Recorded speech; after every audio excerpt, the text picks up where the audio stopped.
warahmatullahi wabarakatuh. Ketemu lagi dengan saya Lucy Haldani, guru SMA 3 Solo Selatan, dan akan mempertembahkan pembelajaran berbasis proyek pada mata pelajaran seni budaya. Tujuan pembelajaran kali ini adalah siswa dapat menciptakan karya seni rupa berdasarkan masalah sosial atau lingkungan secara berkelompok. Langkah pembelajarannya adalah pertama dimulai dari observasi lapangan.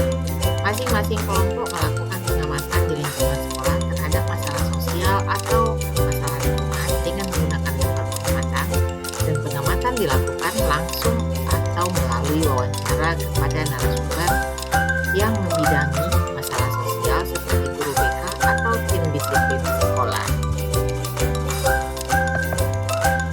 Berikut adalah contoh format pengamatan yang terdiri dari mulai dari kelompoknya, kelas berapa, kemudian nama kelompoknya, kemudian apa yang diangkat, seperti siapa yang diwawancarai atau yang diamatin, kemudian baru deskripsi pengamatan. Nah, dan berikutnya nanti akan ada beberapa pertanyaan pemandu untuk mendukung pengamatan yang mereka lakukan. Sampai terakhir siapa saja yang terlibat dalam kegiatan tersebut dan tanggung jawab masing-masingnya. Jadi lembar pengamatannya sesuai dengan panduan pada buku guru kurikulum merdeka. Pada guru-guru yang mengajar seni rupa di kelas 11, untuk seni rupa silakan kita lihat panduannya. Setelah mereka selesai melakukan pengamatan dan melakukan observasi di lingkungan, kemudian dilanjutkan dengan pembuatan mind mapping atau peta konsep dari hasil pengamatan tersebut secara berkelompok di kelas. Mind mapping ini kita terapkan pembelajaran berdiferensiasi, yang mana anak-anak dikasih kebebasan membuat mind mapping, boleh menggunakan digital atau menggunakan aplikasi digital, atau mereka boleh juga membuat secara manual pada karton atau kertas gambar.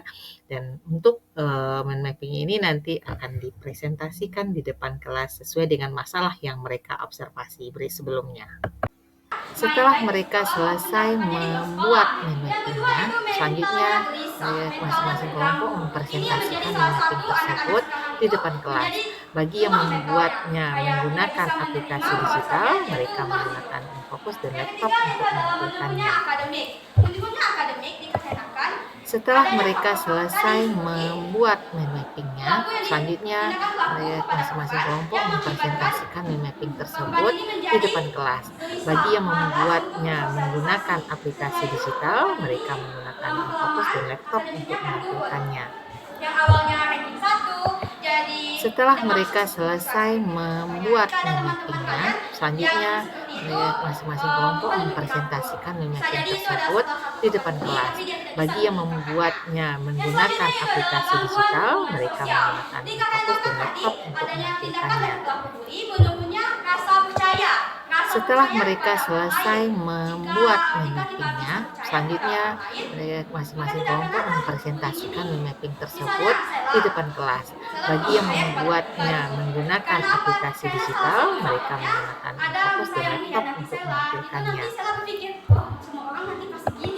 Setelah mereka selesai membuat mind mappingnya, selanjutnya masing-masing kelompok mempresentasikan mind mapping tersebut di depan kelas. Bagi yang membuatnya menggunakan aplikasi digital, mereka menggunakan Infocus dan laptop untuk menampilkannya. Setelah mereka selesai membuat mind mappingnya, selanjutnya masing-masing kelompok mempresentasikan mind mapping tersebut di depan kelas. Bagi yang membuatnya menggunakan aplikasi digital, mereka menggunakan Infocus dan laptop untuk menampilkannya. Setelah mereka selesai membuat mind mappingnya, selanjutnya masing-masing kelompok mempresentasikan mind mapping tersebut di depan kelas.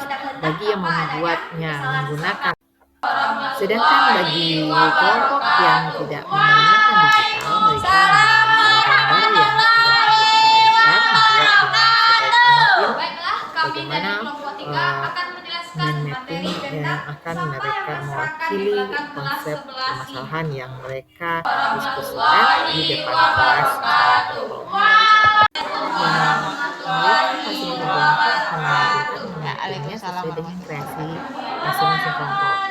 sesuai dengan karakteristik masalah yang mereka tampilkan. Dan mereka masing-masing kelompok akan menampilkan mind mapping-nya sesuai dengan kreasi masing-masing kelompok dan sesuai dengan karakteristik masalah yang mereka tampilkan. Setelah mereka selesai mempresentasikan dari mind mapping yang mereka buat, kemudian masing-masing anggota kelompok membuat poster. Kalau karyanya berupa poster, maka mereka membuat poster digital dan mempostingnya di media sosial masing-masing dengan men-tag atau dengan mentandai guru mata pelajaran dan sekolahnya, agar semua warga sekolah bisa melihat apa pesan yang akan disampaikan dari permasalahan yang mereka diskusikan sebelumnya. Jadi yang saya tampilkan saat ini adalah contoh poster yang mereka tampilkan di Instagram masing-masing kelompok. Dan berikut adalah contoh video yang mereka buat berdasarkan hasil diskusi kelompoknya. Maraknya kasus bullying atau tindak penindasan yang terjadi di lingkungan pendidikan yang dilakukan oleh sejumlah remaja negeri di Bogor, Jawa Timur yang diduga menjadi korban kasus ini dengan memanggil sejumlah pihak. Bullying merupakan ekspresi menyimpang pada anak dalam upaya pencarian jati diri, peran pendidikan di keluarga dan sekolah sangat diperlukan sebagai penyeimbang.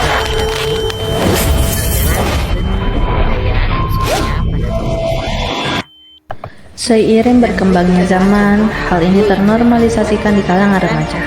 Ya, bullying, rasa berkuasa yang membuat mereka buta akan hak asasi manusia, tindak penindasan yang berujung pada kekerasan. Kita tak pernah tahu perasaan orang yang kita rendahkan. Kita tak pernah tahu perasaan orang yang kita hina dengan perkataan.